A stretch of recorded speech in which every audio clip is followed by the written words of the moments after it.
What's up, my comic comrades? Today we take on the daunting task of talking about the history of Batman in movies, more specifically, his live-action appearances in films. We decided to break it up that way because he's had more than enough appearances in both live-action movies and animated movies to do an episode dedicated to each. In fact, we could eventually even do one on his TV appearances as well. But as I said, today our focus is on the Dark Knight's live-action blockbusters, and there's a ton to get through, so let's dive in. Now, some people like to count the 1943 15-chapter Batman theatrical serial from Columbia Pictures as the first Batman film ever. However, it is indeed a serial. But since it got a theatrical release as a serial, we're gonna talk about it. It was released just 4 years after Batman's debut to the world in Detective Comics 27 in 1939. The serial starred Lewis Wilson as Batman and Douglas Croft as Robin the Boy Wonder. The synopsis centers around Batman and Robin discovering a Japanese sabotage ring in Gotham City. The leader of said ring, Dr. Tito Daka, is planning on stealing Gotham's radium supply to power his handheld ray gun of his own invention. The ray gun is so powerful it could disintegrate anything the beam from it hits. Now, the really interesting thing about the serial is that it's responsible for two of the biggest parts of Batman's mythos. It introduced Alfred as a slimmed-down butler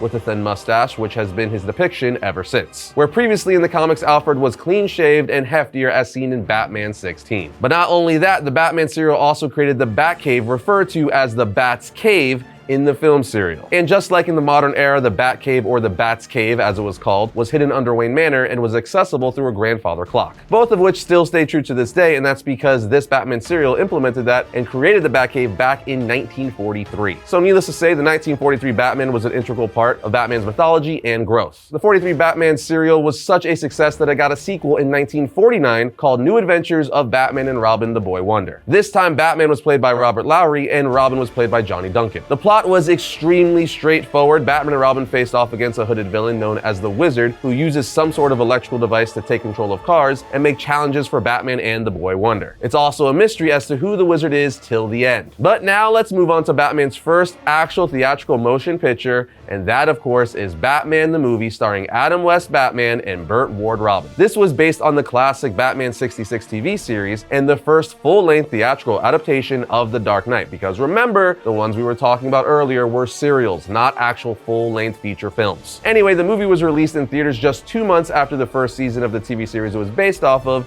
came to an end. All of the cast returned for the film with the exception of Julie Newmar as Catwoman. For the film, Catwoman was portrayed by Lee Merriweather. The movie has the Joker, Catwoman, the Penguin, and the Riddler team up using a dehydrator that is able to turn humans into dust, which they clearly use for their own evil schemes, and that Batman and Robin have to stop. I absolutely love this film. It's one of my childhood favorites. Back in the 90s, they would play this movie on TV quite often, and every time I caught that it was on, I had to watch it. The movie also gave one of the most infamous or brilliant Batman moments ever, depending on your perspective. And that's when Batman gets attacked by a shark, but he just whips out his trusty bat shark repellent spray to spray it away like a bug. Oh, and I can't forget Batman running around holding a Looney Tunes style bomb over his head, not knowing where to get rid of it. Even saying to himself, some days you just can't get rid of a bomb. It's utterly ridiculous in the best way possible. I mean, that's part of 66 Batman's charm. It's campy and light, there's not much logic to it, it's just fun. But as great as the 66 Batman movie was and how much of a role it played being only the second real DC Comics movie period, the first being Superman and the Mole Men, starring George Reeves as Superman, nothing could have prepared the world for the next live-action Batman movie. Of course, I'm referring to Tim Burton's 1989 Batman movie starring Michael Keaton, simply known amongst fandom as Batman 89. Batman 89 is not only one of the most known, successful, and loved things for Batman as a character, it is also one of the most iconic films in all of pop culture, full stop. When this film came out, it literally dominated pop culture. Everyone and their mother was wearing Batman t-shirts, hats, buying the collectibles. It was full-on Batmania. It's hard to even overstate just how big of a deal this film was when it came out. I've said before, we're spoiled today. We get around 5 superhero movies and TV shows every single year. But back then, this was a unicorn. Superhero movies were not commonplace. But also, this was the first big-budget Batman film that was taken seriously, which is another reason it was such a phenomenon. Prior to this, general audiences only really knew of Batman from the 66 Adam West TV show, which was a purposefully cheesy, light and fluffy take on the character. But Tim Burton wanted to bring Batman back to his original dark and brooding roots from the comics, which is exactly what he did, giving us what would become one of the most beloved portrayals of the character, wearing an all-black suit, taking down criminals, and fighting a psychotic gangster turned killer clown after falling into a vat of chemicals, while simultaneously introducing what would become his most iconic Batmobile. And the score by Danny Elfman, the Batman theme that he created for this film, has literally just become the Batman theme, in the sense that yes, there's other great Batman themes. The one that Michael Giacchino most recently did for the Batman is fantastic, but let's be honest, nothing will ever rival the iconic Batman '89 theme. In fact, the only one that comes close, and I love it to death, is the Batman animated series theme. But guess what? That's just a modified version of Elfman's '89 theme reworked by Shirley Walker, so that doesn't even really count. Trust me, I could rant about Batman '89 all day long, but the point is, it's one of the biggest films to ever hit cinema, and definitely one of the biggest reasons for all of the Batman films to follow. Tim Burton would give Batman '89 a sequel in the form of Batman Returns, which is probably my favorite Batman film. The film was released in 1992 with Michael Keaton reprising his role as Batman. Like all sequels, they went bigger for this film, not having one, but two villains this time around. The amazing Danny DeVito as the Penguin, which is still fantastic to this day, and the talented and gorgeous Michelle Pfeiffer as Catwoman. She still holds the best live-action performance for Catwoman, at least in my personal opinion. And I'm gonna say it, I even like the origin they gave her for this film. It's completely different from the comics. In the movie, she's thrown out of a window by Max Schreck, at which point she's essentially resurrected back to life by stray cats licking her in an alley. She also now apparently has 9 lives like a cat. So it's not like the comics at all, where she's just a cat burglar who takes up the persona of Catwoman, but it was great nonetheless. The funny thing with this film is it went even darker this time around, which had a lot of parents and people up in arms at the time, saying it was too dark for kids. Yet they made Batman Returns Happy Meal toys at McDonald's and made all sorts of action figures and merchandise for Toys R Us and KB Toys. Admittedly, it may have been a little dark for children with all that death and penguins spitting up black blood in Tim Burton's goth setting. But hey, the 80s and 90s went hard. This is the same time period where they made RoboCop action figures for kids. And RoboCop is one of the most R-rated films of all time. RoboCop is more R-rated than R-rated films today. Nonetheless, Batman Returns was yet another massive moment for the character in pop culture. Like I said, Batman Returns is probably my favorite Batman movie, but that's because I was able to see it in theaters and remember getting the toys from Toys R Us and KB Toys when I was a kid. So it's got a ton of fond memories attached to it. At this point, we have a ton of great Batman movies, but I would definitely not fault someone for saying this is their favorite because it is fantastic. And something that's not talked about too much about this film is that it's one of the best Christmas films of all time because it's definitely more of a Christmas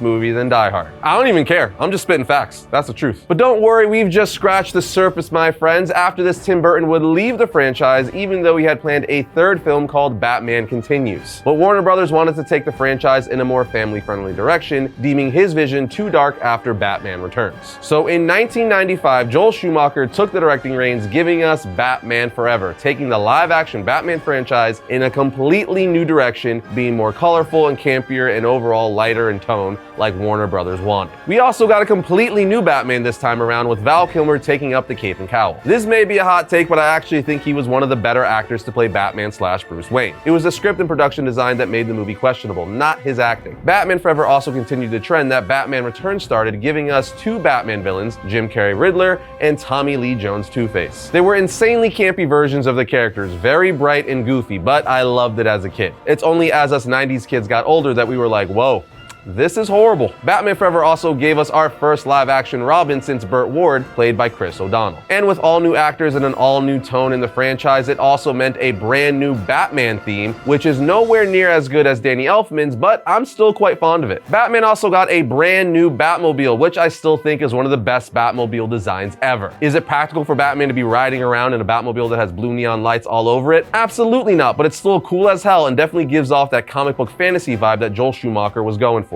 In fact, a few years back, we went to Warner Brothers and saw the Batman Forever Batmobile in person, and man, is it glorious. Also, Nicole Kidman in this movie as Batman's love interest, Dr. Chase Meridian. Again, Nicole Kidman in this movie, though? Yeah. That was peak. I'm convinced her and Michelle Pfeiffer Catwoman put all young boys through puberty. But 2 years later, in 1997, Joel Schumacher would do yet another Batman movie in the form of Batman and Robin. Now, this movie is considered to be one of the worst superhero films of all time because Joel Schumacher took everything he did with Batman Forever, which was already pretty campy in overall tone, and doubled down. He even seemingly emphasized both Batman and Robin's bat nipples and cod pieces. Not to mention the close-up butt shots as they suit up, and then he added way more neon lights, especially on the Batmobile. Even Mr. Freeze's suit had neon all over it, and we would also get yet another person to play Batman, as Val Kilmer would not return, and instead George Clooney would take his place as the Dark Knight. Chris O'Donnell would return as Robin, and we even got Batgirl this time around, played by Alicia Silverstone. We also got 3 Batman villains this time around: Arnold Schwarzenegger as Mr. Freeze, Uma Thurman as Poison Ivy, and also Bane, played by wrestler and bodybuilder Robert Swenson, who was reduced to nothing more than mindless muscle controlled by Poison Ivy. The film was quite literally just a modern version of 66 Batman. I mean, the opening sequence, you have Batman and Robin ice skating while fighting Mr. Freeze and his thugs. Batman at one point even pulls out a Batman credit card. It's just ridiculous. This film has close to 0 redeeming qualities, but again, many of us were young when we saw it, so it still has a bit of nostalgia to it. Regardless, it really is one of the worst superhero films ever made. Unlike the next set of Batman films, which set a whole new bar for what Batman and comic-based movies can and should be, and that is Christopher Nolan's Dark Knight trilogy. And speaking of the Dark Knight trilogy, we actually just got this incredible new collector's piece from Film Cells that has several frames of real 35mm film from the 3 iconic movies. It's freaking amazing. If you're not familiar with today's sponsor, Film Cells, they create unbelievably cool art that contains hand-cut pieces of actual film reel from our favorite movies and TV shows, displaying a memorable scene with a foiled embossed certificate of authenticity. I mean, just look at this Dark Knight trilogy presentation. Again, it has the official movie art from each film, a certificate of authenticity, and 6 clips of real 35mm film from the movies. It's a limited edition run with only 2,500 units, each with a numbered name plaque. This one has the LED backlight add-on, which really makes the 35mm cells pop. But Film Cells also has other great pieces like these Batman 85th anniversary Batmobiles Through Time and Batman #1 Mighty Prints. They are tear and fade resistant and much more durable than traditional paper posters and wall decor. We also grabbed one of their Batman core morphing mugs. I love these type of mugs because the heat-sensitive stoneware mug transforms when hot liquid is added to reveal additional art. It's like getting a DC mug from Hogwarts. Anyway, you also get everything from Film Cells crazy fast because everything is shipped within 1 business day of ordering. So to snag yourself something from Film Cells DC collection or any of their other options, go to filmcellsltd.com and use code VARIANT for 30% off your first order. Again, just click our link below. Okay, so after the acid trip of a movie called Batman and Robin, we had to wait nearly a decade before the Caped Crusader would return to the big screen. This time with director Christopher Nolan giving us a fresh take on the character. Up to that point, there had been 5 live-action Batman movies, so Nolan wanted to take an approach to The Dark Knight that was much more serious and complex, with a real-world feel and heavier story arcs. From top to bottom, Nolan set out to ground Batman's world in realism. He wanted to make a movie that was as close to what it might look like if Batman were real as he possibly could. And that's what he did with Batman Begins in 2005. The movie starred Christian Bale as Batman, Michael Caine as Alfred, Cillian Murphy as Scarecrow, Liam Neeson as Ra's al Ghul, Morgan Freeman as Lucius Fox, Katie Holmes as Rachel Dawes, and Gary Oldman as James Gordon. This film rejuvenated Batman in a big way, and it was a massive success amongst fans, giving us a more grounded take on the character and introducing one of his most unique and loved Batmobiles ever, the Tumbler. It really had a focus on where Batman's tech came from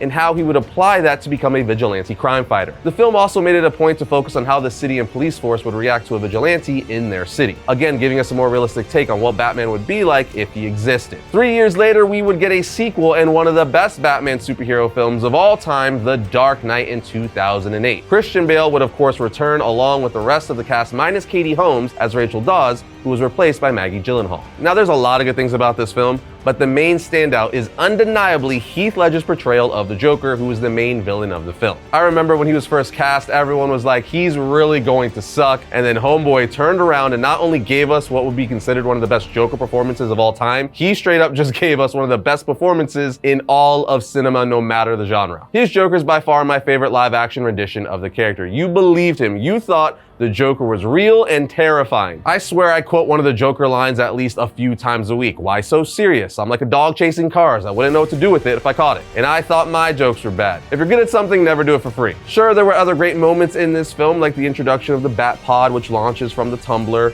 Aaron Eckhart's performance as Two-Face, but when it gets down to it, this movie is all about Heath Ledger's Joker. Now, when it came time to finish out his Batman trilogy, rumor has it that Christopher Nolan wanted to bring the Joker back once more and even introduce Harley Quinn, or at least that's what fans were putting out into the universe as we wanted to see that. But as we know, Heath Ledger unfortunately passed away right before The Dark Knight ever came out. So when it came time for a third and final Batman film of the Nolan trilogy, he decided to go with Bane as the main antagonist, portrayed by the great Tom Hardy. Now at the time, this film was very polarizing. It was successful, but the fan reaction was very mixed, especially coming off The Dark Knight, which was one of the best superhero films ever made. So needless to say, Nolan, Christian Bale, and certainly Tom Hardy as the new Bat for this movie had a lot to live up to. People at first were very torn about Tom Hardy's portrayal as Bane, specifically with that old man voice like he's talking into a can, something that has now become iconic and loved. People love to make fun of it, but people also just downright like it. I for one hated it at the time, but it grew on me and I now love the voice Tom Hardy decided to go with for Bane. Nonetheless, The Dark Knight Rises was a solid entry and conclusion to the Dark Knight trilogy, bringing Batman's story full circle, with him eventually retiring at the end, settling down with Selina Kyle, aka Catwoman, who was portrayed by Anne Hathaway. I feel like her performance wasn't talked about nearly enough, but she did a good job as well. It's just Tom Hardy's performance as Bane was so big and has become so iconic in its own right that it overshadows hers. Anyway, Batman would make his next live action appearance in Batman v Superman: Dawn of Justice, directed by Zack Snyder, starring Ben Affleck as Batman. The film was released in 2016 and is extremely polarized. The biggest thing with this live action Batman is that this is the first live action Batman that we had connected to other live action DC heroes, as this was the second film in the DC extended universe, DC's version of the Marvel Cinematic Universe. In any case, Ben Affleck Batman is easily one of the best live action Batmen. Personally, I feel he's second only to Michael Keaton. But his version of Batman is easily the most badass, and he has the best looking Batsuit. It is perfection. I would have loved for him to get a solo Batman film, which, as we know, was in the works. Affleck was going to direct and star in, with the villain being Deathstroke, but that never happened. However,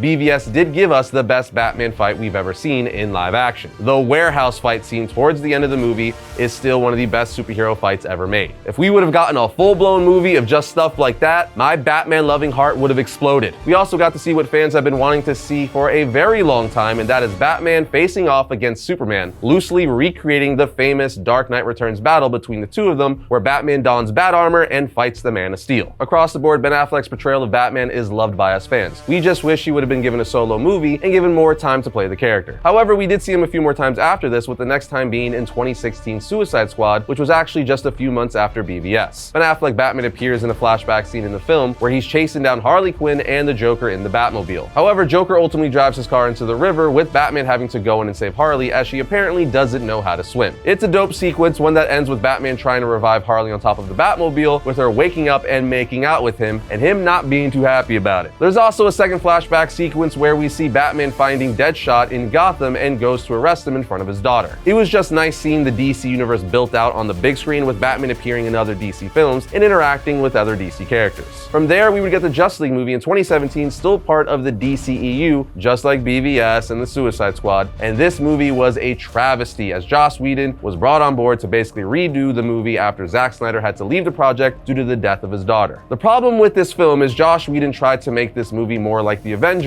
which was lighter and funnier, but it just didn't work, especially with Batman, who's supposed to be dark and brooding. Batman's only ever funny because of how serious he is. In any case, this wasn't really a positive installment into Batman's live action history, but you know what was? Zack Snyder's Justice League. That's right, in 2021, after fans bullied Warner Brothers into letting Zack Snyder give us the vision he originally intended for the Justice League, we got Zack Snyder's Justice League, or the Snyder Cut. So Zack Snyder was able to go back, shoot additional scenes for the film, and have full creative control of the final cut, released on HBO Max in 2021. And it was significantly better, easily one of the best films the DCEU has ever done. Seeing what Zack Snyder did with Batman and what Joss Whedon did with Batman in the same exact scenes is just crazy, with Zack Snyder's version being infinitely better. I mean, we get to see Batman single-handedly take down parademons. From here, we would get yet another live-action take on the character, with someone else donning the cape and cowl, completely separate from the DC extended universe. And that is The Batman in 2022, with Batman being portrayed by Robert Pattinson. The film was directed by Matt Reeves and also starred Paul Dano as the Riddler, Zoe Kravitz as Selina Kyle, Colin Farrell as the Penguin, Jeffrey Wright as James Gordon, and Andy Serkis as Alfred. Now, I've been very vocal that I do enjoy this film, but I also don't think it's as good as a lot of people make it out to be. There's a good chunk of the fandom that thinks this is the end-all be-all live-action version of Batman and just the best live-action Batman film ever made. I, however, do not think that. I like it, but don't think it's the second coming. Pattinson did a good job as Batman, but I feel everything about the Batman was a little slow. I get it was supposed to be a detective movie and the focus was more on that element, but again, everything was just drawn out. Even Batman's movements were super slow? Like, why is he walking so slow all the time? And yet again, I know what you're gonna say. He's recording the information with the lenses in his cowl, so he had to go slow to make sure he got it all. To that I say, no, you could have done something else, okay? Just no. But don't get me wrong, I'm not trying to slam the movie. I did enjoy it, and I am very excited for part 2. And hopefully they hit the ground running. But also, the Batman gave us great villain performances. Paul Dano as the Riddler, which was really good and completely crazy. Zoe Kravitz was a great Catwoman, the best since Michelle Pfeiffer, I feel. And then you have Colin Farrell as the Penguin. He wasn't in the movie that much, but when he was the best part of the film. Every time he was on screen, he stole the show, which is why I'm beyond excited they're giving Colin Farrell a Penguin show on Max. It's probably gonna be amazing, but moving along, we would get our latest on-screen Batman or Batman in 2023's The Flash. This film gave us the return of the iconic Michael Keaton Batman. Good God, it was awesome to see him once again as Batman on the big screen. With the return of his Batcave and Batmobile, dude, it just kicked some serious ass. This 70-year-old Batman almost soloed a Kryptonian, proving yet again Michael Keaton Batman is not to be messed with. I'm actually one of the few people who enjoyed this film. I didn't think it was amazing, but I also didn't think it was nearly as bad as most people made it out to be. And also, Michael Keaton Batman. That's all you need to know, just Michael Keaton Batman. But even though he's clearly the highlight of the film with his iconic return, we also briefly got Ben Affleck Batman at the very beginning of the movie,